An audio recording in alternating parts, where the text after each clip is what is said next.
All right, my rigging guru, Jimmy. We're going to start off here at the very bow. We got this beautiful new Harken Furler up here. Right. And it's going to be a fairly simple operation. A lot of the stuff that we need to talk about with using it is actually done back there. Okay. But let's talk about just spinning the sail on. Yeah.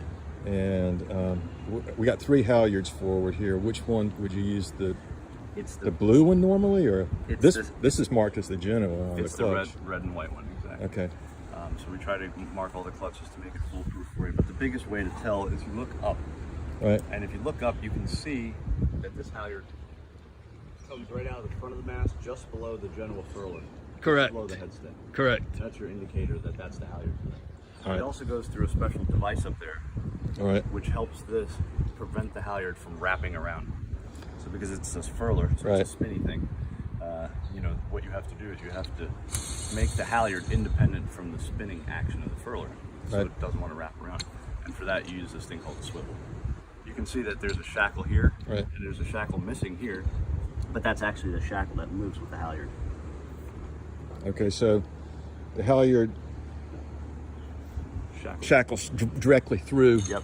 this, all right, and then the head of the sail is bent to that, right? That's right. Okay, and then the foil, you got 2 foils. 2 grooves, but you're only going to ever use one. One foil, 2 grooves. There's the cute little things you can do with the second groove, but they're not going to be very important. Like some people like to run another sail up there when the sails are out, so they can run wing on wing, as they call it. Right. Unnecessary. You can run wing on wing with your mainsail out to one side, Right. and your headsail out to the other side, using that With a whisker pole, pole, which we're going right. to talk about in a minute.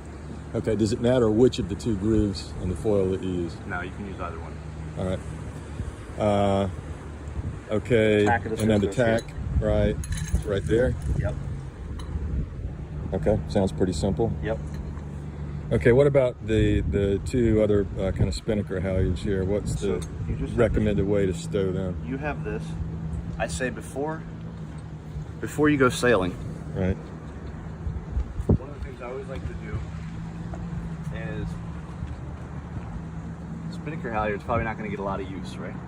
But a lot of people are like, oh, I don't fly a spinnaker. The thing to remember with a spinnaker halyard is it's just called a spinnaker halyard. The halyards have their names because of their positions at the top of the mast. Okay. Regardless of whether you fly a jib or a spinnaker or you don't fly any sails at all, it doesn't really matter. It's just the it's name still a of the spinnaker line. halyard and it's still a jib halyard. Right, okay. So the spinnaker halyard we make about 10 feet longer than all the other halyards. And the reason for that is so that it also works as a really great utilitarian halyard. To kind of be lifting out groceries from the dinghy, lifting the dinghy up to the side of the boat, helping hoist the motor, even a man overboard should that be a thing. Okay. It goes to a winch, it goes all the way to the top of the mast. Correct. And the reason it's such a good utility halyard is because it is above everything else at the top of the mast, and it hangs from a free hanging block up there, Right. which kind of allows it to articulate to all points of the boat without it being fouled around anything. Right. So it's also a great halyard. If you lose the jib halyard up the mast, you can use this in a bind. Even though it's not on here. as free at the top. You don't want to furl with it. Okay. But you can conventionally douse and raise the sail if you're in a bind. You got to sail back. You're like, we need the sail. We don't have a halyard. What do we do? Use this. You can even Okay. use this as a spare main halyard if you had to. Okay, stand by.